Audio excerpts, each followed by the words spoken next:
Grüß dich, Kid Rap. Servus, Alter. Ich warte, bis du fertig bist, dann kann ich auch schießen. Ja, so machen wir's.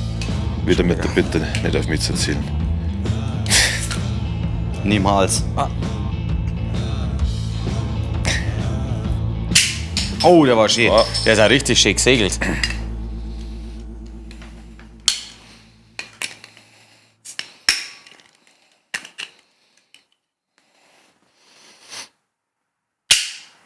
Der war nix. Nein, der war verhunnackelt. Was trinkst du heute, Alter? Ich trinke heute schon einmal Bayerisch Pale Ale. Ein klassisches Dessertbier. Ja. Das ist keins. Was du wieder verdrängen kannst. Was jetzt ist das nicht wie beim weiß. Hellen, Ja. wo du sagst, da sauf immer 15 rein an jedem normalen Dienstag, sondern das ist einfach was für, ich finde das ein guter Abschluss jetzt für die 2 Tage, Ja. die wir hinter uns haben, um nicht direkt in den kalten Entzug zu verfallen. Ich muss sagen, das ist jetzt auch gerade ganz fantastisch. Es war geil, wenn es nur ganz ein kleines bisschen kälter war, aber nur minimal. Ja. Ist jetzt kein Harry Bier. Nein, Vor allem ein Pale Ale musst, finde ich, wirklich eiskalt Ja. trinken. Auch das beste Pale Ale. ja, Muss das ist aber sein. trotzdem gut. Super Bier. Ja, Super Bier. Wir haben, man muss ganz offen und ehrlich sein, es gibt ja in Bayern mehrere gute Biere und schon haben wir auf die 1, klar. ja, Wir haben gestern beim Auftritt in Westendorf. Westendorf ein Bier getrunken, das wirklich auch ziemlich stark war. Ich glaube, Unterbarer hat das geheißen. Das ist so ein örtliches Bier da und das hat auch eine brutal gute Drinkability gehabt. Ja. Also wenn es schon einmal nicht verfügbar ist bei euch in der Nähe, wenn ihr eine kleine Underground-Brauerei genießen wollt, als Unterbarer. Ja. Sehr, sehr fein. Fahren wir von vorne, oder? Was war los? Nein, ich hätte ein Tier. Also, ja, stimmt, also fangen wir meistens so, ja. Pottwale als tödliche Lautsprecher. Überschrift. Der Ruf eines Pottwals ist so laut, dass die Schallwellen einen Menschen töten könnten. Mit Klicklauten von bis zu 230 Dezibel wehren sich die Meeresriesen gegen Angreifer. Für Menschen wird Schall ab 180 Dezibel lebensgefährlich, weil die Lungenbläschen platzen. Okay. Ihr hört meine Stimme, wir haben 2 Auftritte hinter uns. Na, Bist du auch heute langsam im Kopf? Hast du jetzt gerade so das Gefühl, ich bin sehr langsam. ja, aber bei mir war es gestern tatsächlich schlimmer. Ja, Ich du hast glaube, jetzt habe ich mich Kleiner akklimatisiert. Downer gehabt gestern. Ja. Ja. Aber der Jägerbull hat es gekriegt. Der Jägerbull und das Essen dann. Ja, mir ist dann tatsächlich, also hinten drin geguckt bin, ist mir ein bisschen schlecht geworden. Ja. Deswegen, Wo? Wo? Im Auto. Ach so, ja, gut. Ja, das macht Sinn. weil ich hab nicht nach vorn schauen können. Und dann bin ich die ganze Zeit so komisch da geguckt und dann ist mir noch mein Fuß brutal eingeschlafen, weil ich auf Bierkisten geguckt bin. Vor allem, du bist ja auch nicht der Leute von uns, die nicht rückwärts fahren gehen. Ja, Und bist du rückwärts und so seitlich, oder? ja, also mehr rückwärts, aber ja. Ja, ist schlecht. Ich hab gedacht, die 5 Minuten geht schon. Aber da wir dann einen kleinen Verfahrerli gehabt haben. Ja.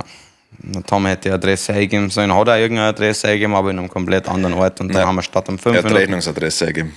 Ja. Statt die Location. Ja, kannst du auch machen. Egal, waren es jetzt statt 5 Minuten 25. Aber wie du sagst, fangen wir von vorne an. Mittwoch sind wir zu unseren Lieblingsnachbarn gefahren in Deutschland, Baden-Württemberg, zum Mostspot Festival von der Mostbrauerei Kessler.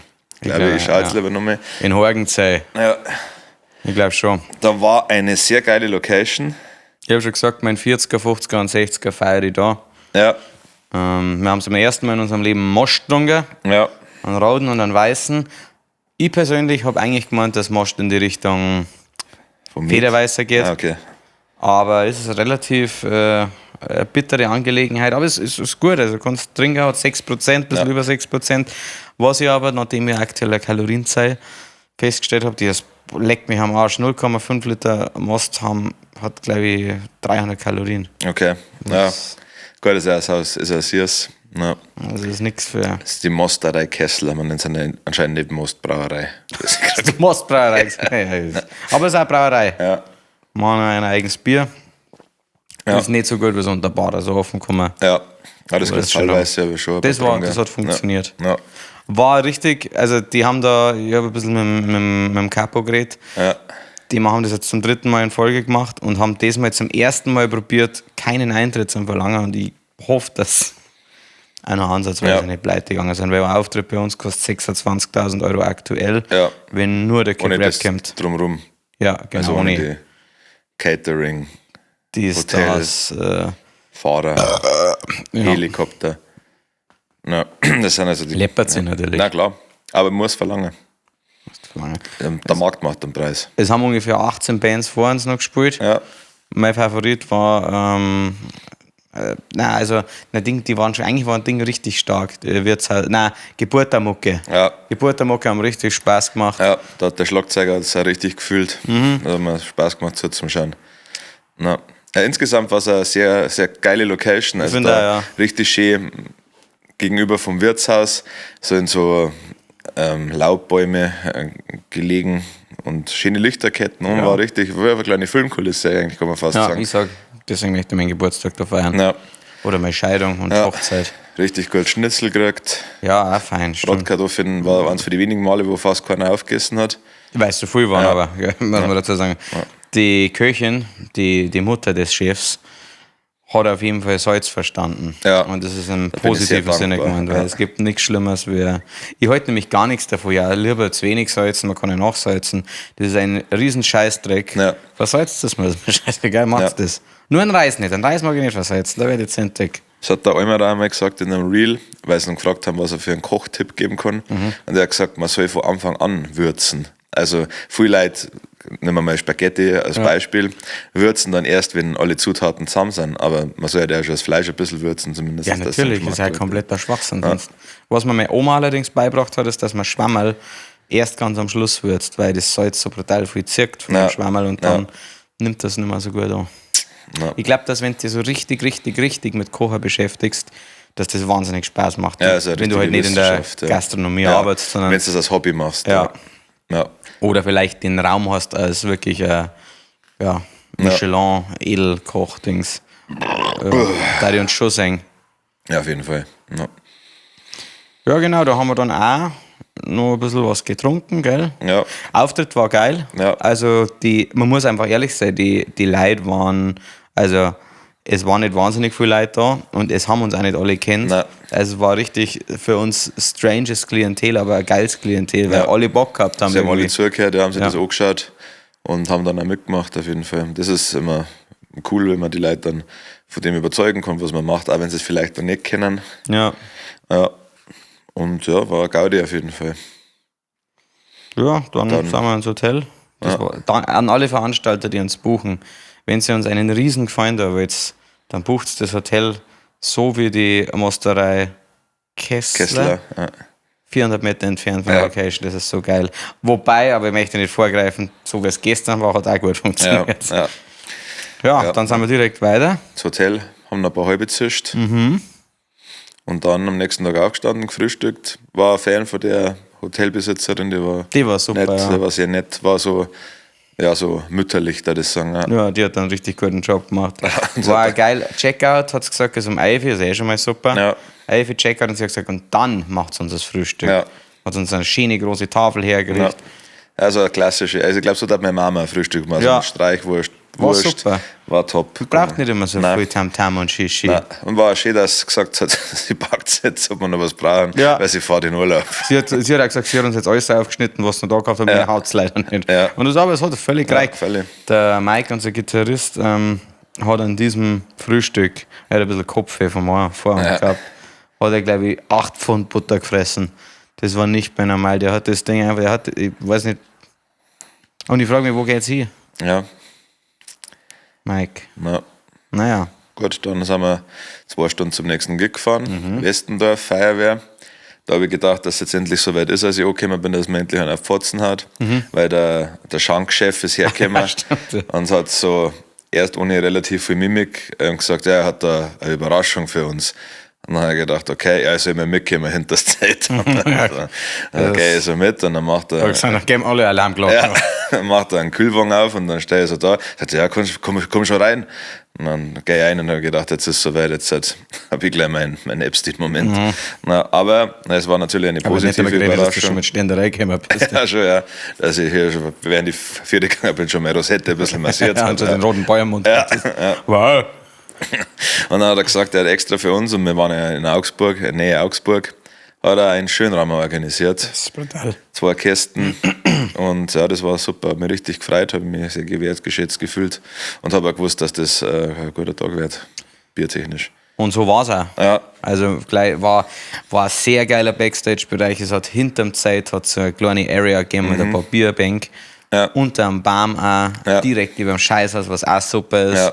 Es ist dann immer lustig, weil man merkt so, die Leute, die wollen, also sie wollen auch nicht nerven und deswegen sind sie immer relativ, finde ich, vorsichtig am Anfang. Dann wenn du sagst, ja, möchtest du ja ein Bier? Ja, okay, gut. Und dann geht's los. Und dann kommen aber dann nicht mehr Bei euch darf man noch Neger sagen, oder? Hat halt keiner von denen gesagt. Ich würde sagen, dass das dann ein bisschen offener wäre. Ja. Ja. Und dann, wenn sie dann sagen, dass einer Bier trinkt, dann stellen sie die anderen einmal so dazu. Ja, komm. Ja, da aber Bier ist halt einmal. Alle Leute, die uns buchen, haben so große Hände. Ja. Jedes Mal, wenn die ein Bier haben, schaut immer aus, wie wenn ich das Bier in der Hand habe. Ja, tatsächlich. Ja. Das ist gut. Und schon. Ja. Und? Spielt safe. Ja. Nein, war richtig geile Leute. Also gestern auch wieder. Ja. Aber sehr, sehr bemüht, waren auch wieder 3 Mädels. Wir haben 3 Festdamen nur für uns gehabt, die uns jegliche Wünsche von den Lippen abgelesen haben. Ja, richtig oft was zum Essen geben. Weil das hat mich kalorientechnisch so geärgert, dass ich am Ende des Abends dann nochmal zugegriffen habe. Aber sie haben es so schön angerichtet. Ja, die Raps, ich glaube, da habe ich heute noch Knoblauchpfanne davon. Ich wollte mir keinen mehr reden. Nein, mir war es auch er war richtig gut. Also. Ich habe es auch nicht weg Zähneputzen können im Hotel, gar keine Chance. Dann noch mit so einer Mischung aus Bier und Jäger-Bull-Fahne und dann noch Knoblauch war da. Ja, da muss halt auch darmtechnisch einiges lossetzen den nächsten Tag mit dem Most. Ja, aber wir halten euch auf dem Laufenden. Ja, genau, dann haben wir da gespielt. Daniel noch gespielt, Luca hat noch gespielt. Vor uns war deine Lieblingsband. Stimmt, ja. Haben wir auch richtig geile Medleys rausgehauen. Und dann haben wir ein bisschen mit den Veranstaltern gesoffen.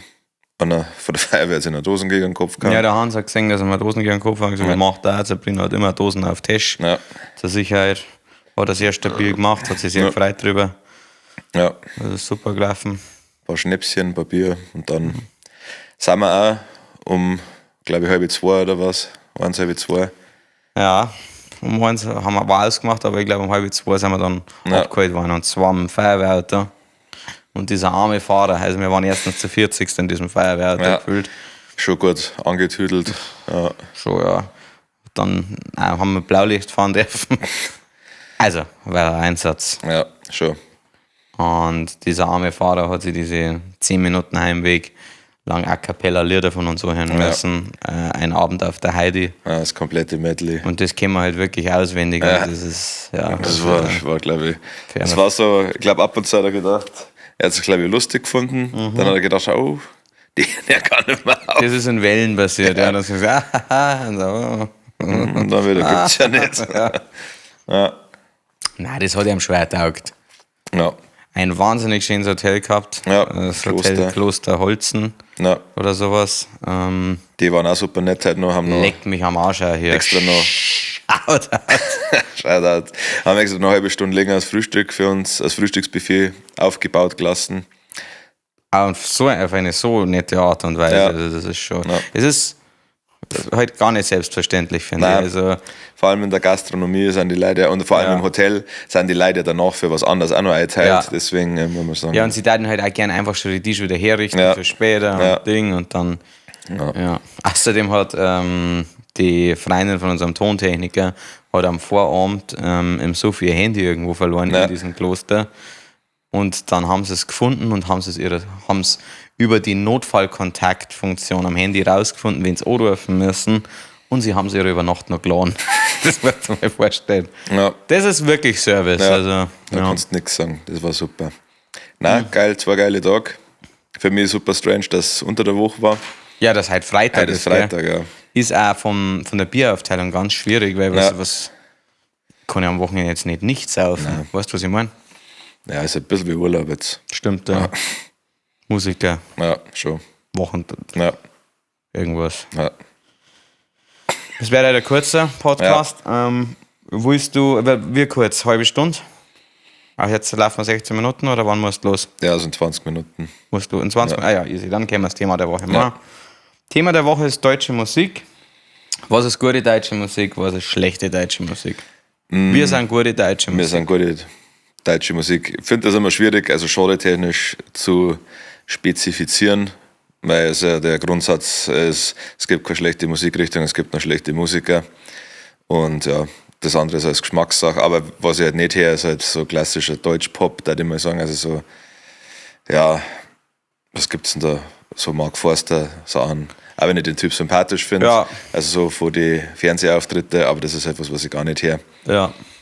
Ja, und da so einen richtigen Schlager hier eigentlich auch nicht, also so Helene Fischer Schlager. No.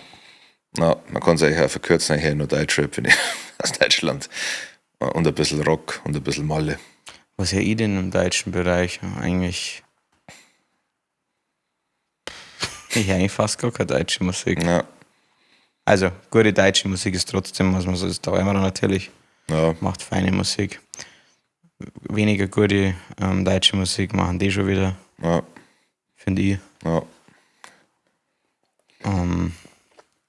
Ja, jetzt wenn es von große Bands ausgeht, so Rammstein, Rammstein, ja. höre ich gern. Ja, Vor allem seitdem wir jetzt die Doku wieder gehört haben. ja. Jetzt will es wieder ein bisschen verboten. Und Ja, deswegen schon. hab die Band vorher gar nicht kennt. Onkels. Onkels, ja.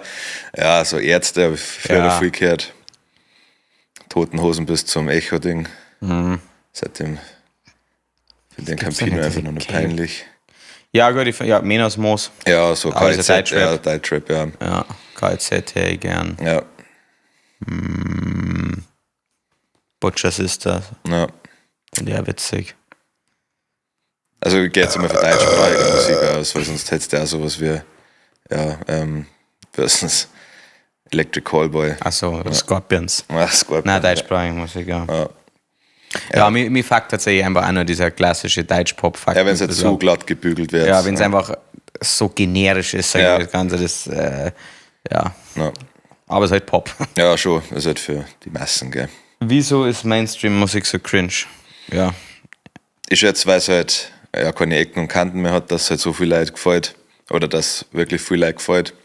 Und Ich glaube, das große Problem ist, finde ich, dass Leute die Musik sehr gern mengen oder für die Musik wichtig im Leben ist wie für uns, maßen sie gern an.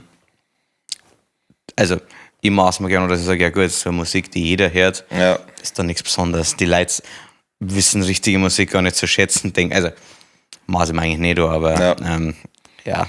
Ja, es gibt schon Hat man viele so ein Leute, die bisschen wo das Gefühl. so einen Musikgeschmack zu einer Persönlichkeit machen. Also Ja, so, das mache ich nicht. bei vielen Rockfans ist das also meiner Meinung nach immer sehr präsent, dieses Verhalten, die wo dann sagen, ist andere Scheiße. Und Ja. dann stehen sie bei einer richtig Rock geilen and Park Band. kann man gar nicht mehr gehen. Ja, schon.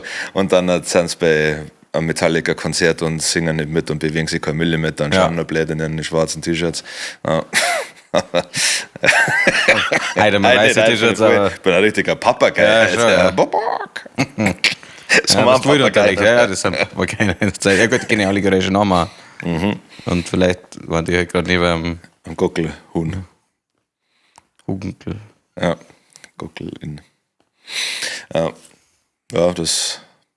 Aber ich glaube, das liegt da immer im Auge des Betrachters. Also ich schätze, wenn so ein Otto Normalverbraucher Karin Gangster-Rap hört, findet sie das wahrscheinlich auch unangenehm, einfach weil sie es nicht checkt. Mich würde interessieren, ob diese Popmusik bei den Leuten, die gern Radio hören, ob die wirklich was auslöst oder was das in denen auslöst.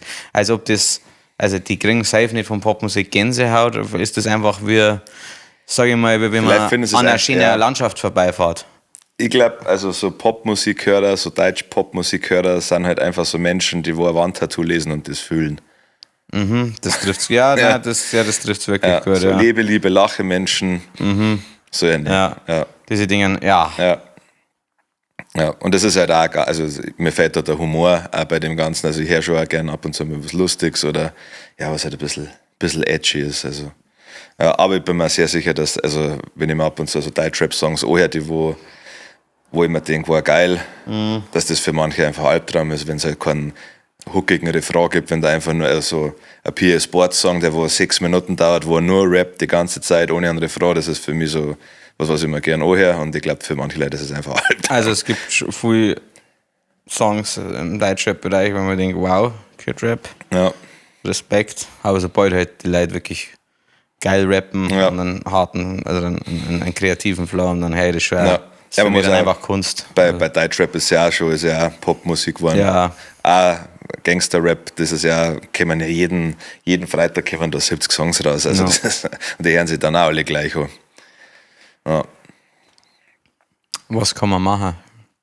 Nix, mir ist Muss man nichts scheißegal. machen, mir ist auch scheißegal, jetzt mal so brennen. Ja. Du nervst so. Ja. Ja, gutes Thema. Was haben wir da? Was schon. haben wir vorher? Ist mir wahrscheinlich eingefallen, dass wir das Fanta 4 Clueso-Liedl gehört haben, oder? Ah, ja, stimmt, Wahrscheinlich, Das ist, also Fanta 4 ist mir unangenehm. Ja, Also, na, ich möchte nichts für einer, grundsätzlich tatsächlich nichts für einer Legacy nehmen. nein, waren Dafür, ja dass die Rap, ersten. Ja. also ihr Art von Rap nach Ja. Deutschland braucht, aber sie sind wirklich einfach faktisch sehr schlechte Rapper. Ich behaupte nicht, ich sage nicht einmal, dass schlechte Musiker sind, also sie haben ja auch Songs geschrieben, die viele Leute begeistert haben, Ja. also machen es definitiv was richtig, aber Ja. sie können ja auch nicht wirklich singen. Auch wir Nein. sind nicht die großartigsten Sänger, aber vielleicht ist das eben das Krasse, dass jemand dann trotzdem so erfolgreich ist. Ja. Wie die Sportfreunde Stiller. Ja. Ja, die Das müssen ist auch- mir unbegreiflich. Ja.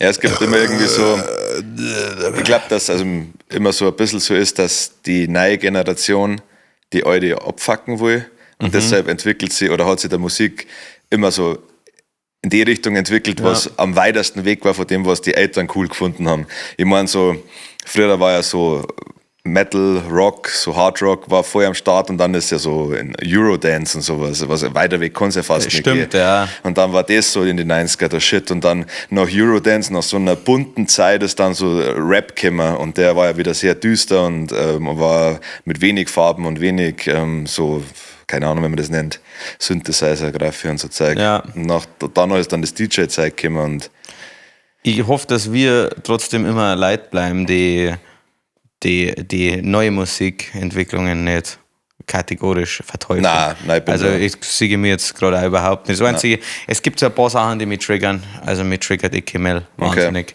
Aber das ist nicht die Musikrichtung, sondern es ist einfach... Ich kann da nicht einmal sagen, warum es mich so triggert, aber die macht mir einfach sauer. nein, ich finde das teilweise schon lustig, muss ich sagen.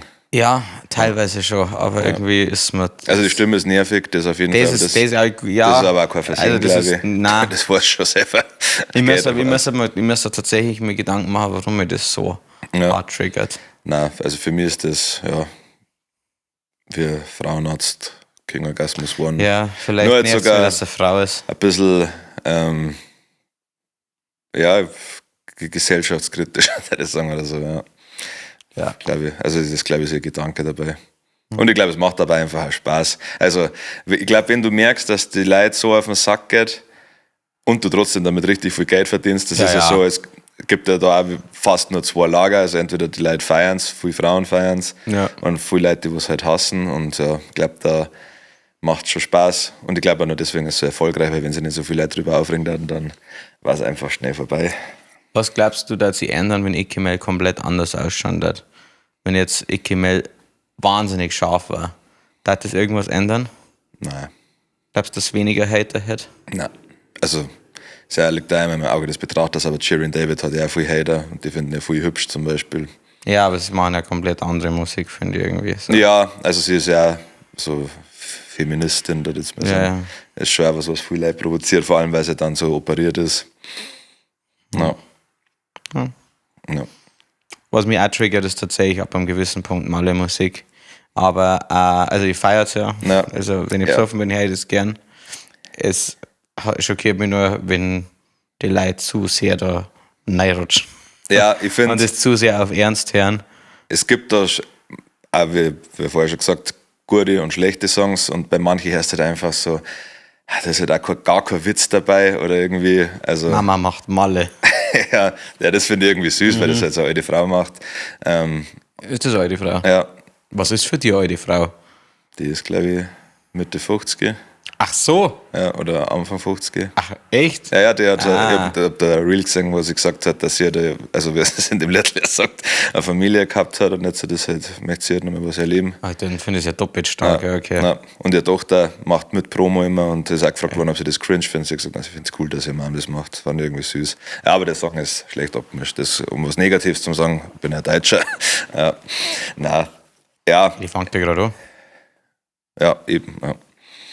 Habe jetzt erst verarbeiten müssen. Ja, das hast so lange gebraucht, um zu reagieren, dass ich schon wieder vergessen habe, was ich gesagt habe.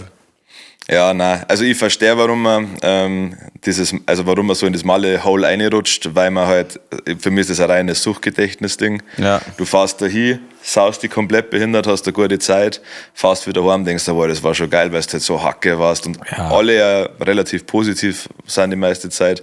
So ist es ja bei uns bei den USA ist. Ich glaube, wenn wir da uns nicht komplett behindert gesoffen hätten, einige Male, dann darf man es auch nicht so feiern. Also dann war es ein schöner Urlaub gewesen, aber... Nee, ich war das erste Mal nicht saufen in Amerika. Ja. Da habe ich schon auch gefeiert, aber ja. Ja, das erste Mal war ich auch da, aber ich meine, auch wenn ich jetzt mit anderen Leuten da hinfahre, kaufe ich mir aus Gewohnheit 32 Dosen Bier und habe die dann im Kopf während dem Autofahren. Ja. Hast du ausgesoffen, gell? Nein, nicht. Es waren nicht 32 Dosen in 2,5 Wochen, also das ist nicht so eine Leistung. Ja, nein. Stimmt, ja. Nach 3 Tagen bist du nachgekauft, oder? Ja. Lost Brothers Favorites, deutsche Musiker. Ja. Ich setze auf eins Deutschrock asozial. Band aus Bavü. Ja.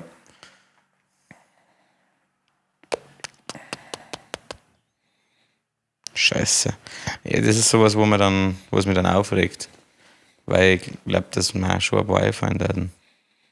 Also was mich, glaube ich, mit so lang geprägt hat, was ich wirklich seitdem ich jung bin her ist KIZ, das ist schon was ich auch regelmäßig immer noch höre und was ich lustig finde. Es muss halt jemand, der cool Savage auch seinen Platz finden. Ja. Also. Ja. Das ist auch mit dem Einfluss, also ja. Wenn ich jetzt mal mit die Eidern gehe, also sowas wie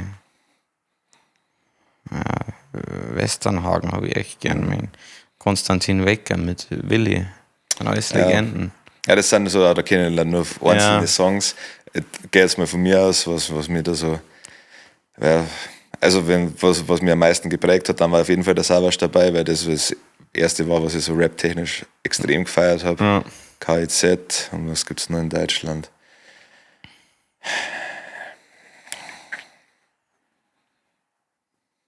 Freiwild sind Südtiroler.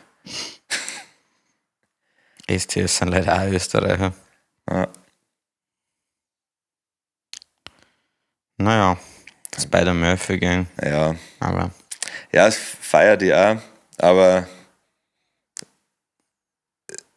ist für mich auch eher so Saufmusik tatsächlich. Also ja, das stimmt. Also Spider-Murphy, was ich absolut nicht negativ meine, weil eine gute Zeit, wenn der Skandal im Sperrbezirk komplett mitbrüll.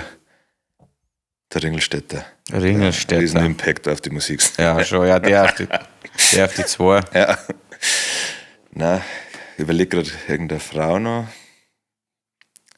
Jeanette Biedermann.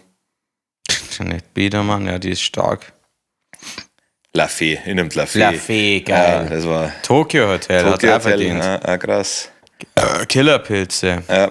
Nupagadi. Ja. Ja, bei Tokyo Hotel, da merke ich, dass ich mich weiterentwickelt habe als Mensch, weil da war ich als 11-, 12-Jähriger schon ein kleiner Hater. Schon. Ja, damals war das immer schon egal. Ja. Wenn man so schon mitbrüllt. Ja. Aber ich hätte natürlich offen nie zugeben, dass ich es cool finde. Also cool war ich übertrieben, aber es war warm. Ja. Aber da bin ich rausgewachsen aus dem Ganzen. Ja gut, weil die zwei so scheiß sympathisch sind. Ja. Also das macht mich richtig sauer. Ja, scheinbar gerne auch. Wir haben noch 5 Minuten, deswegen machen wir schnell 5 schnelle Fragen an das Brudalos. Woran warst du wahrscheinlich schon gestorben, wenn es keine Medizin geben würde? Ich glaube, ich könnte jetzt 100 Sachen aufzählen. Ja. Wenn es keine Medizin geben wird.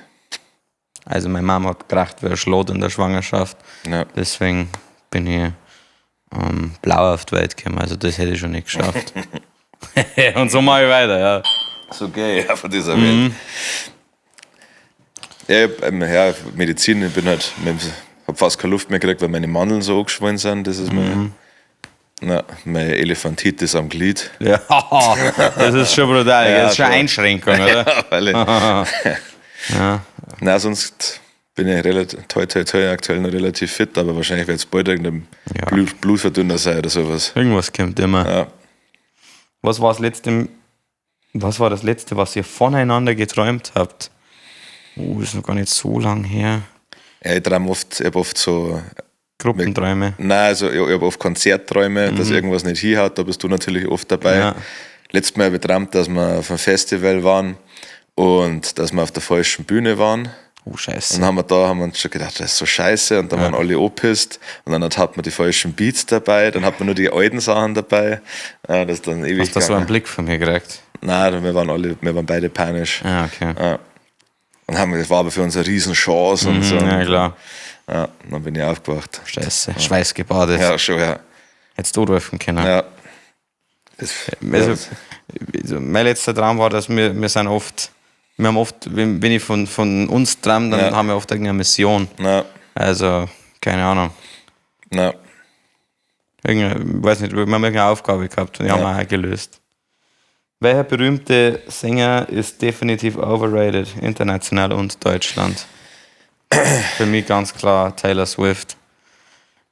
Triggert mich. Also eigentlich, es ist mir eigentlich komplett egal. Sie ist nur einfach zu erfolgreich für das, was gesanglich und performancemäßig meiner Meinung nach kann. Aber dass sie eine großartige Songschreiberin ist, kann man ja nicht absprechen. Nein. Rihanna. Verstehe. Mag ich die Stimme nicht. Verstehe. Finde ich optisch auch nicht. Verstehe. Und wen gibt's noch? Deutschland. Overhyped. Gibt schon ein paar, die wenig kennen. Sportfreunde Stiller, nach wie vor regt mich ein bisschen auf. Also gut, overhyped ist jetzt auch ein falscher Ausdruck. Ja. Wenn man Grönemeyer bei den deutschen Sängern nicht genannt Ja, hat. stimmt, ja. Udo Lindenberg. Mit Ja. Nina. Wir haben letztes Mal schon geredet, dass viel ist der Xavier Naidoo. Aber für mich gar nicht als Musiker. Ich finde einfach, er ist einfach ein unfassbar geisteskranker Sänger. Also ich habe da schon einiges gehört. Also der Typ ist so komplett flawless. Also der krasser Sänger ist auf jeden Fall. Das ist aber nichts, was mich berührt. Aber da gibt es ein paar so, wie bei der Beyoncé, die ist ja eine geisteskranke Sängerin. Fühle ich nichts. Nein, die erwischt mich auch voll. Schon, nein. Die ist mir eine der besten Sängerinnen, die es überhaupt gibt. Aber ich habe auch viel so Live-Akustik-Sessions von ihr gesehen und das ist dann nochmal ein bisschen was anderes, finde ich. Ja. Hast du schon für einen entschieden? Nein, ich überlege gerade noch. Dann gibt's, wo denke ich mal so. Ja, unpopular Opinion in der Rap-Welt an Kendrick Lamar fühle ich gar nicht. Also er hat schon ein paar gute Parts, also so wie bei Fragile oder so, krasser Rapper, aber ist halt für mich, macht keine Songs so wirklich gute Songs für mich. Ja. Team Drake in dem Beef. Ja. Was ist dein Nummer 1? Das ist easy. Was ist dein Nummer 1 Smalltalk-Thema? Reisen oder Saufen. Ja, Bier. Ja.